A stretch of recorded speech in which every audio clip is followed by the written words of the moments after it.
Well, ladies and gentlemen, another Stephen King novel. Well, another book to movie, that is. Hello there, this is George Duque, and today I will be the host. So, in the end, we are reviewing Misery from 1990, everybody. IMDb gives this a 7.8 out of 10, which is actually nice, but it could have done a better score. And Rotten Tomatoes gave this an 89%, which is actually a very good rating for this. Alright, so this movie is a Merrill Goldwyn-Mayer movie, just like those Looney Tunes own stuff and Tom and Jerry. And it's also by Castle Rock Entertainment, everybody. Ooh. Which is actually known. Anyway, this is Paul Sheldon, the author of a series of books called Misery. So that's where this came from. Yeah, so he wrote a manuscript of what really is his own, just for a new, book for his actual series. So he decides to go to New York City where his editor is going to publish it. And he's actually in Colorado. By the way, everybody, this movie is directed by Rob Reiner, who actually makes a cameo in this film. What do you know? Anyway, the storm keeps getting worse as there's too much snow, and this is also a Stephen King novel, as you didn't really... Well, that was getting obvious. What is this, our third one we're doing from his novels? Somewhat. Anyway, apparently the storm causes his car to actually flip over and crash into the snow, which is actually a very bad thing for him. Cork! Don't say cork, okay? I didn't. You started off saying it. No, I said of, and I was about to say course. You said of. You actually said cork that time, not me. Damn it! Got him big time. Anyway, That's bad for him. Yeah, literally, because basically a woman comes in out of nowhere, and of course, well, pulls him out of there. Even though he's bleeding really hard, and she's really good at CPR. Well, you have to learn that. I mean, I learned that in high school. Anyway, he wakes up in her home, and she looks pretty happy. Yeah, it turns out that this is his #1 fan. Annie Wilkes. Yeah, and no, this is not the Annie from Annie. Yeah, anyway, she basically nurses him and takes care of him. And tries to act a little bit like a mother actually at first. Because she actually admits that she's a nurse. Yes, and basically she at first seems like this incredibly nice woman and agrees to help out. After we see some very gruesome pictures of his crippled legs, we see that he's actually broken his legs in the car accident. Well, it could have been worse, and you know what? Yeah, we'll get to that later. Anyway, his editor notice that he is missing, and calls the sheriff department just to see if he's okay. And the sheriff is saying that he doesn't know anything about this, but he'll look into doing something. Anyway, the next scene transitions to her feeding him some soup. And, that's kind of nice. And this is where the mother starts to come into this picture. Basically, she talks about how she's, like, a big fan and has read all the books since, like... But she's a bit pissed off as his new book has too much profanity in it and starts acting like a crazy bitch over this. Remember this scene, people. Yeah, and she's yelling too much about this. She ends up spilling some soup over his bed, and she gets mad. Yeah, because of what he made her do, even though he didn't do anything at all. Anyway, she apologizes, and the sheriff comes up right by. Rolling down the windy road. Yeah, basically he's trying to look for some evidence of his car, but sees really nothing. Yeah, and then basically he probably thinks to himself, Lord, I could use a sled. Yeah. Anyway, so he goes down and he thinks basically that there's a car there. And this car that we see is actually Annie. Yeah, it's Annie's car. Oh, by the way, that was a really cool camera angle. Anyway, she comes in and purchases one of his books, actually. Yeah, I'm not sure which one it is. Oh, yeah, and by the way, he was working on the last one in the Misery series, and he kind of explains that a little bit to her. Because on how he's been writing Misery for so long, but he doesn't have a title yet because of that. Right, but the thing is, that's where we have a pig out of nowhere. And no, this is not Waddles from Gravity Falls. This is Misery the pig that Annie has named. Yeah, and also this is not the Scarlet's Web pig. Anyway, it's pronounced Charlotte's Web. Oh. Anyway, so she talks about how her husband left her and how she's really alone, but everything doesn't seem too bad for her. Yeah, so anyway. And then we got I don't even know what to say about this, urine. And then the next night is kind of terrifying as she comes in out of nowhere. Yeah, basically, and it starts to remind me a little bit of the last movie we reviewed. She gets mad because Misery is killed in his next book. Well, not really killed, but she dies. Yeah, basically, he gave her the chance to read it, and well, then that. She's not taking it too well. Yeah, she's flipping pissed. Yeah. Anyway, so essentially saying how she lives on other people in a sense, but she reveals that she didn't call the nurse's office for an ambulance or anything like that, and that he is not going anywhere until basically they give a proper ending or a proper continuation. And then she leaves the house out of nowhere. Yeah, so basically giving Paul the opportunity to kind of escape. And it actually tries. He thinks he can escape, but since he's crippled, it's too painful for him, and he ends up trying to go through the door while all of this pain is just awful. Only to realize it's locked. And basically, but then we cut back to the sheriff, who basically hasn't figured anything out yet about where he is yet. And he's actually on the floor as Annie actually comes up. Yeah, basically, and she helps him back up onto that bed, as well as his legs still being. Yeah, and basically, offers to give him some more of that medicine. Which Paul actually is okay with until she pulls the grill. And this is not a barbecue, everybody. Actually, it is a barbecue, but she's not making hot dogs. She is actually forcing him to burn his new book because she says that it's trash and covers it in oil.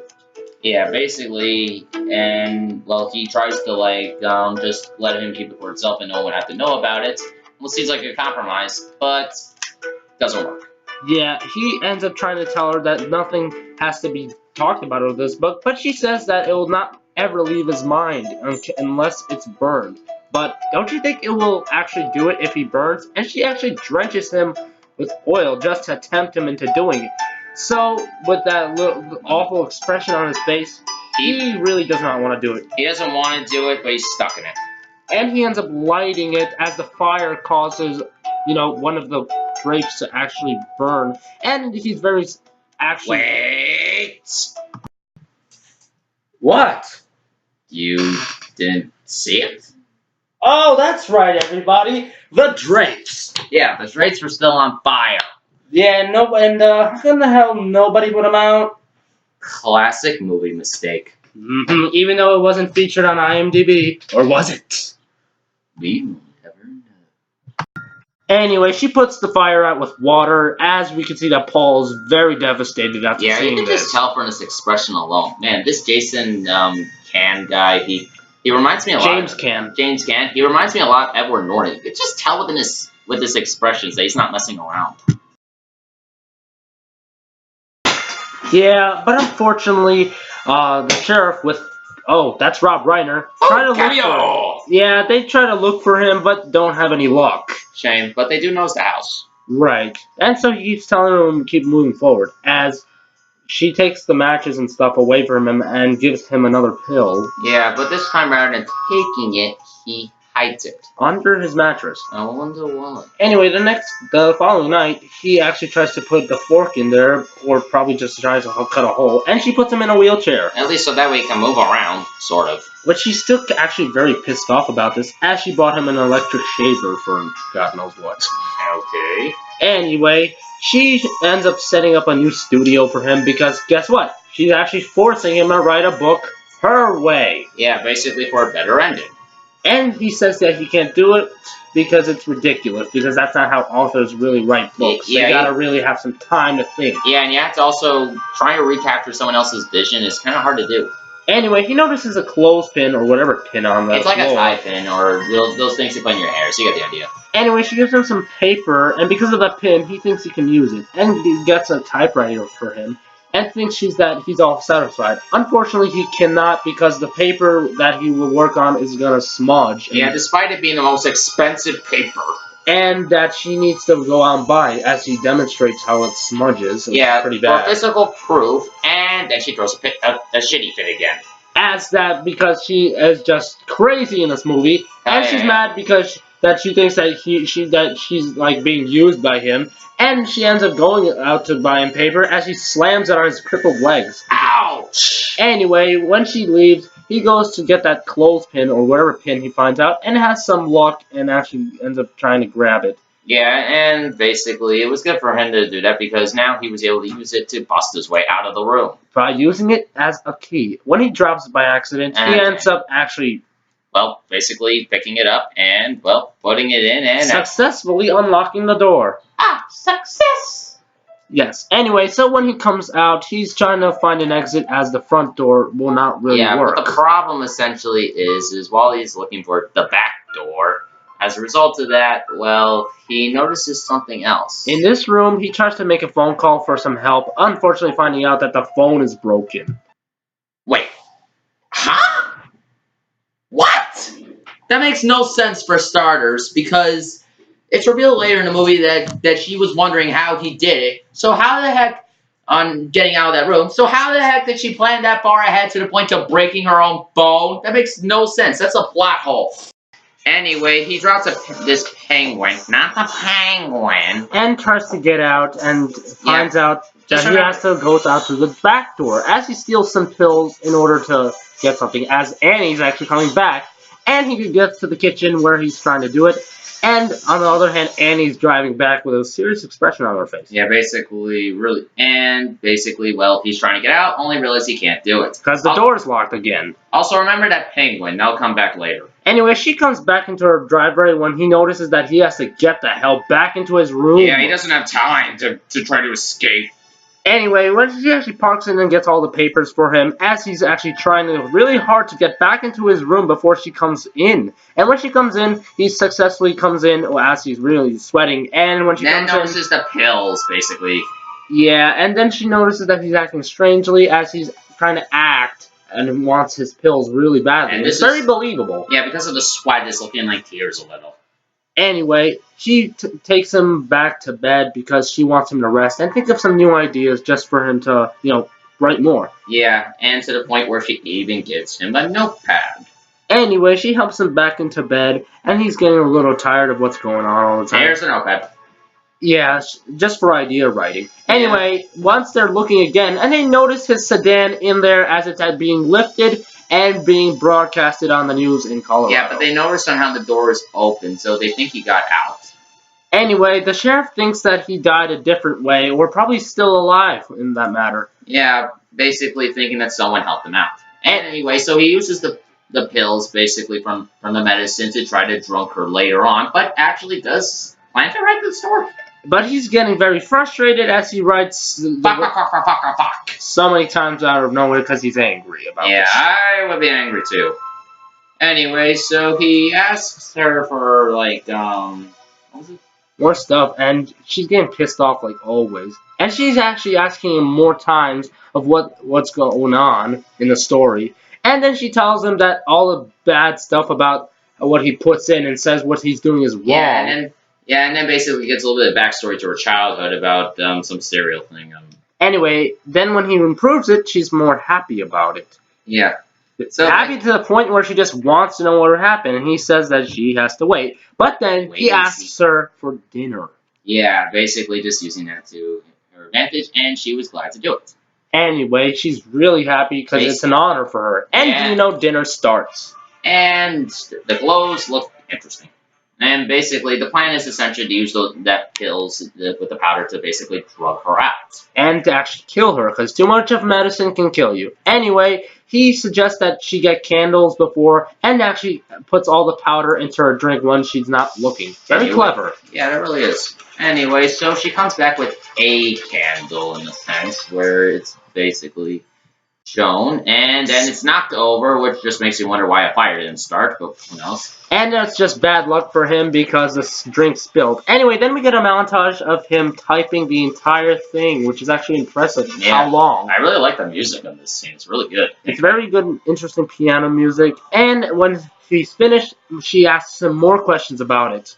Yeah, and basically... it all ends with a lightning strike, as it's actually raining outside. And Annie reveals, basically, that this makes her depressed, and she feels sad that he's going to be leaving soon because the book's nearly done, and the lakes are nearly healed. And she actually thinks that he wants to leave her, which actually explains why she actually has a gun. Yeah, and basically, he basically tries to counter by, like, saying, why would I want to leave? At first, Anyway, he steals a knife from her kitchen in another attempt to actually kill her. Yeah, and so, he literally, with his legs still being crippled, and then heads slowly back and basically just biding his time. Until he notices a book with a newspaper with his name on it and notices this book, which we actually saw before in the movie. And then basically he goes through it and finds some very crazy stuff in there about Annie Wilkes. Yeah, basically it's revealed on how now that she literally literally kills newborn children. I don't believe this! Anyway, he's very shocked and terrified as he tries to test out his new knife technique if he actually tries to kill her. Yeah, and basically soon to reveal that, well, Annie has come home. So now he just has to wait in the morning for her, as he quotes in the movie, and hides the knife under his mattress. Yeah, and thinks it's pretty clever, only for basically him to literally get knocked out by her by something. Some anesthetic. And it's only because she knew. She figured it out. She knew that he left and actually ends up tying him up to the bed. Basically, it was because of that penguin being on the wrong side, because it was put that backwards. And the fact that she did find out that he hid her knife in and notices her key, his key actually, and she tells him a story about hobbling, which is a method of what they did to people for stealing diamonds, as if she's gonna do it to him now. And which is actually the craziest scene in this movie to really show how insane this bitch is. Yeah, she actually shows it. Anyway, she puts a wooden block between his feet. Yeah, and he's trying to stop her by asking her politely not to do whatever she's thinking about. And you can see how nervous he is as she takes a sledgehammer and ends up telling him not to worry, as she actually brutally swings her hammer, only in the attempt to break it. Anyway, the second time, she does it again, and we don't see it the second time, and he ends up screaming in pain. Dude, are you feeling alright? Not after seeing that. I need a minute. Oh, God.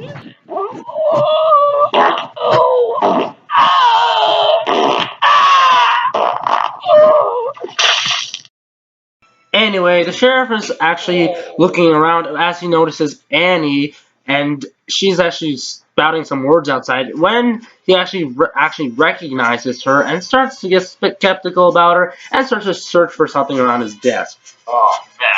I'm not gonna forget that. Anyway, so he ends up doing some research about her and remembers all those stories about her, like the time that she killed newborn babies. And Paul's pretty pissed off at her as she actually crippled him by giving him the finger. And so the sheriff talks to this guy, the bookstore owner, and he tells her about how Annie always wants the first copy every time, Paul writes a new book. Yeah, so basically, it's basically the sheriff just, gathering a little more information. Anyway, when the police come, she actually tries to put him to sleep again. What did he do this time? And she actually tries to fight her by choking her, and she takes him into the basement. Anyway, it's basically to cover him up, in a sense. Anyway, the sheriff arrives, and she acts all innocent, and he asks her to look around. Yeah, I think this also, really shows this actress's performance. I mean, what, Charlotte Bates, I think her name is? Kathy Bates. Kathy Bates. I really gotta admit, she really does a good job playing both a crazy woman and a really nice woman at the same time. Anyway, she allows him to go in, and he looks around just to see if he can find Paul, because of the records that he knew about her, as he's actually trying to wake up a bit. And she lies as she tells him that she bought the typewriter and she was trying to write her like him. Yes and no, because, yes, she bought the typewriter. No, she did not write it. Anyway, when the sheriff leaves, he hears some noises coming out. That's actually Paul making noises in the basement. And then he wants to see what's going on. Yeah, so basically, he finds her, and then bang. He gets shot by her, which makes people's jaw drop, as Paul notices. Mine, actually, when I first saw that. And she says that they were meant to be together and that they just have to die together. But Paul says that he actually loves her, and to look around, he actually gets nervous about this. Yeah, and so basically he uses misery in a sense, saying the book is almost done, and uses that to basically just save their lives in a sense. Saying that misery should live. And he hides a canister of oil inside his butt. Yeah, and basically so he gets back up onto the thing. And writes the rest of the book just to finish up. Yeah, even I was starting to wonder what was going to happen. And once again, she keeps asking him about who's going to date and who. And he just says, wait and see, can't tell yet. Anyway, he tells her that he wants to finish this right with champagne. Well, it's a wonderful day for champagne for them. Yes, it is. Anyway, so she talks more about this stuff as Paul gets ready. And he basically fully gets the revenge. Anyway, she brings the champagne up with him, and he tells her that we need 2 glasses in order to do this right. Yeah, basically pour the champagne. But things turn to the better. Or he was giving a peace symbol. I don't know. Anyway, he takes his entire book and throws it on the floor. And puts some of the oil. And also he was acting a lot like Iroh from Avatar: The Last Airbender when he was in prison in the 3rd season. Because he was training this entire time at lifting up the weights. And basically, meanwhile, Paul just literally dips the thing in oil. And the page he's holding in his hand is the answers to all the questions that Annie has. And he actually ends up lighting it and making her freak out. Yeah, and then drops the glass and basically burns it, basically saying that you taught me that. And since she's actually crying about all this kind of stuff, he smashes the entire thing on her head. Well, I told you he was training. And now the fight scene begins as they are actually... So anyway, so it starts out of nowhere where basically Paul... Stop! Hey! Anyway, she tries shooting him, but that does not stop him, as she's actually trying to fight about this kind of stuff, and he gets the idea of using the burnt paper and putting it into her mouth. Choke much. Anyway, he forces her to eat it just to get back his revenge when she kicks him in the nuts, and he trips her. And basically gets in and his typewriter is temporarily knocked out, and basically so Paul basically uses his chance to, well, escape. Right.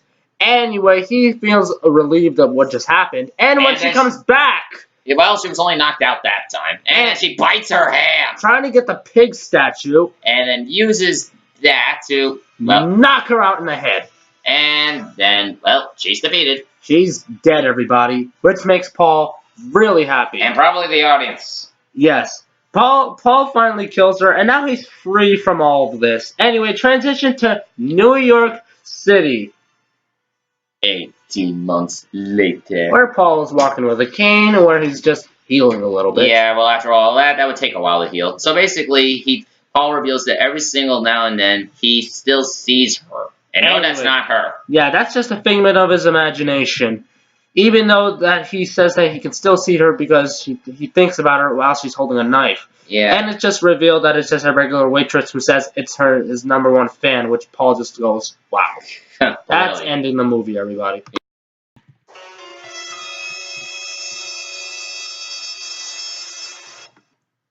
So, a brief overview.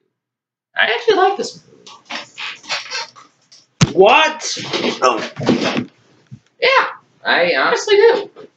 I mean, think about it a second. This is a story basically about a guy being kidnapped and a crazy woman basically trying to protect him, but at the same time still get what she wants in the end. And it's actually a unique and different type of story. This actually reminds me of Pokemon 3. Wow. Huh. Yeah, very similar actually when I think about it a little. That's another time. Anyway, so basically I give this movie like a 9. The only real problem I guess I could have is what happened to his feet. And basically the whole minor nitpicks like what we talked about earlier with the drapes. And here's another significant thing about this movie. And it also involves The Shining. Oh, really? What is it? The fact is, in the book, Misery uses an axe. In The Shining, Jack uses an axe. Oh, really? Johnny? In The Shining book, though, Jack uses a mallet. In the movie, The Misery, she uses... A mallet. A mallet. Huh. So it's the opposites of each. And they came out around the same time. Yeah, just 10 years later. Yeah, go figure.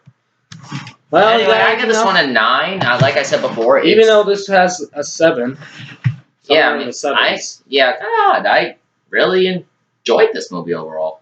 That's good. And I felt a little harsh about what happened before with, The Shining.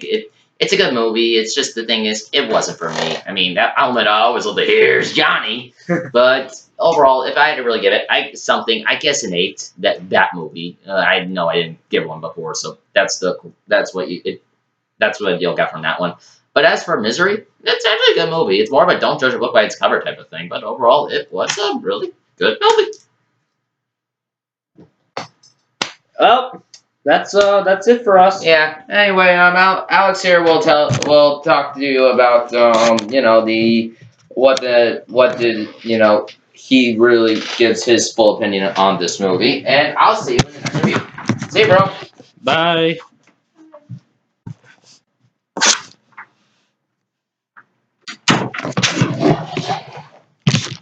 Yeah, so I did like this movie, you guys, really much. It was a very interesting movie, and it was a very interesting adaptation of Stephen King's actual book, Misery, which was actually written around the 80s. It was a very interesting story, and just like what Mike said, it's a very good movie, and I actually think it actually deserves more than a 7.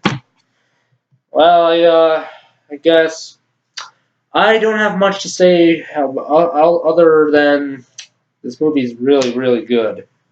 Really good. Well, that's it for us.